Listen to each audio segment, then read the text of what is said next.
اعوذ باللہ من الشیطان الرجیم بسم اللہ الرحمن الرحیم شروع اللہ کے نام سے جو بڑا مہربان نہایت رحم والا۔ السلام علیکم ورحمۃ اللہ وبرکاتہ۔ عزیز طلباء و طالبات، جماعت ششم مضمون سماجی علوم برج کورس کا ہمارا 38واں دن، سبق کا نام ہمارا گھر اور ہمارا ماحول۔ آؤ کچھ باتیں یاد کریں۔ پہلا سوال، پہاڑی علاقے کے گھر کیسے ہوتے ہیں، اس سے متعلق معلومات لکھیے۔ آپ لکھ سکتے ہیں پہاڑی علاقے کے گھر 2 منزلہ ہوتے ہیں۔ کچھ گھروں کی چھتیں لکڑیوں سے بنائی جاتی ہے، گھر کی دیواریں بھی لکڑیوں سے بنائی جاتی ہے، شیٹ وغیرہ کا استعمال کرتے ہیں۔ اس کے علاوہ پہاڑی علاقوں میں جو گھر ہوتے ہیں، کچھ گھروں کی جو چھتیں ہوتی ہے وہ کویلوں کی بنی ہوتی ہیں، ڈھلان نما چھت ہوتی ہیں، اور اس کے علاوہ ریت، سیمنٹ، اینٹ وغیرہ کا استعمال کیا جاتا ہے گھر بنانے کے لیے۔ سوال نمبر 2، شہری علاقے میں کثیر منزلہ عمارتیں کیوں ہوتی ہیں؟ جواب، شہروں میں آبادی زیادہ ہوتی ہے، جگہ کی قلت سے بچنے کے لیے کم جگہ میں زیادہ لوگ سما جائے، اس لیے شہری علاقے میں کثیر منزلہ عمارتیں ہوتی ہیں۔ سوال نمبر 3، تعمیراتی مقامات پر کس قسم کی آلودگی پائی جاتی ہے؟ جواب، تعمیراتی مقامات پر پانی، ہوا، آواز اور مٹی کی آلودگی پائی جاتی ہے۔ سرگرمی یہاں پہ دی گئی ہے آپ کو، یہ ذیل کی شکل میں بھارت کا نقشہ اور الگ الگ حصوں میں قدیم زمانے سے استعمال ہونے والے گھروں کی قسمیں دی ہوئی ہیں۔ گھروں کی طرز تعمیر میں علاقے کے اعتبار سے ہونے والی تبدیلی کو ذہن نشین کیجیے۔ پہلا، زیادہ بارش کے علاقے، دوسرا اوسط بارش کے علاقے، تیسرا کم بارش کے علاقے، چوتھا ریگستانی علاقے، پانچواں دلدلی علاقے، چھٹا میدانی علاقے اور ساتواں پہاڑی علاقے۔ ان علاقوں میں جو مکانات کی تعمیر ہوتی ہے، مکانات جو بنائے جاتے ہیں وہ کس طرز کے ہوتے ہیں، کس طرح ان کی تعمیر ہوتی ہے اور تعمیر کے لیے کون سی اشیاء کا استعمال کیا جاتا ہے، یہ آپ کو بتایا گیا ہے۔ تو ہم اسے مکمل کرنے کی کوشش کریں گے۔ نقشہ اور گھروں کی تصویریں دیکھیے اور ان کی مدد سے ذیل کی جدول مکمل کیجیے۔ آپ اپنی درسی کتاب جو ہے اس کا صفحہ نمبر 52 پر یہ جو گھروں کی تصویر دی گئی ہے علاقوں کے لحاظ سے وہ دیکھیں گے۔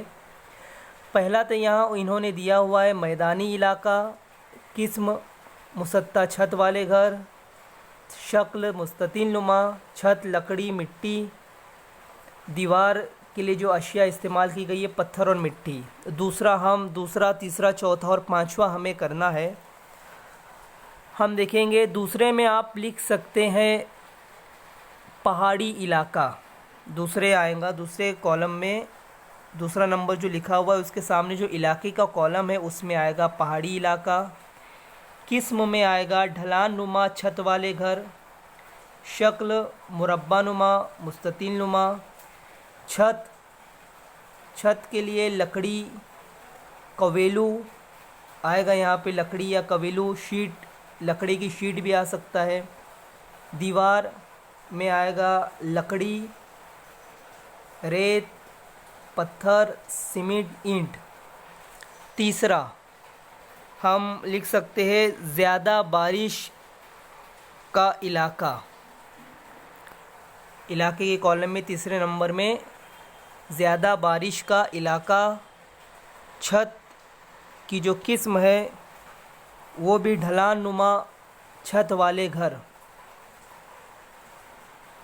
شکل آئے گی زیادہ بارش والے علاقے کے لیے مستطیل نما، چھت کویلو،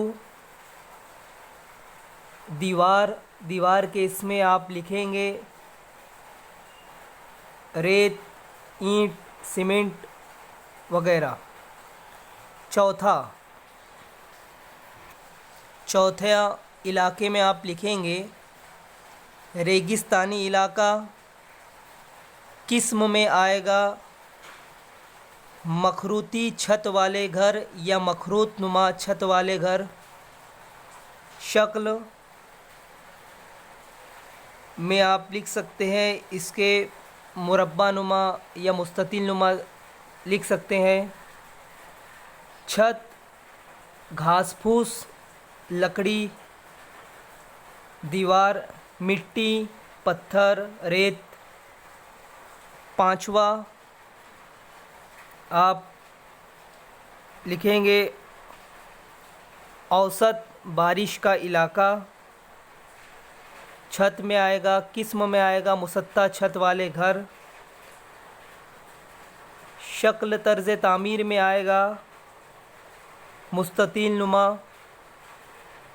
چھت گھاس پھوس لکڑی، دیوار مٹی ریت اینٹ وغیرہ۔ اس طریقے سے یہ ہمارا جدول مکمل ہوا۔ اب ہم یہاں دیکھیں گے، آئیے سوالوں کے جوابات تلاش کریں۔ گھروں کی طرز تعمیر میں علاقے کے لحاظ سے ہونے والی تبدیلیوں کے اسباب تلاش کیجیے اور درج کیجیے۔ آپ جواب لکھیں گے، گھروں کی طرز تعمیر میں علاقے کے لحاظ سے ہونے والی تبدیلیوں کے اسباب مندرجہ ذیل ہے۔ نمبر 1 ڈالیں گے وسائل کی دستیابی۔ نمبر 2 بارش کا کم یا زیادہ ہونا، یا لکھ سکتے ہیں بارش کی کمی یا زیادتی۔ تیسرا نمبر آب و ہوا میں فرق یا آب و ہوا کا اثر۔ چوتھا زمین کی ساخت یا زمین کی شکل۔ اور پانچواں آپ لکھ سکتے ہیں زمین کا دلدلی ہونا۔ اس طریقے سے یہ 5 وجوہات 5 اسباب آپ لکھ سکتے ہیں۔ یہ سرگرمی ہماری یہاں مکمل ہوتی ہے۔ اللہ حافظ۔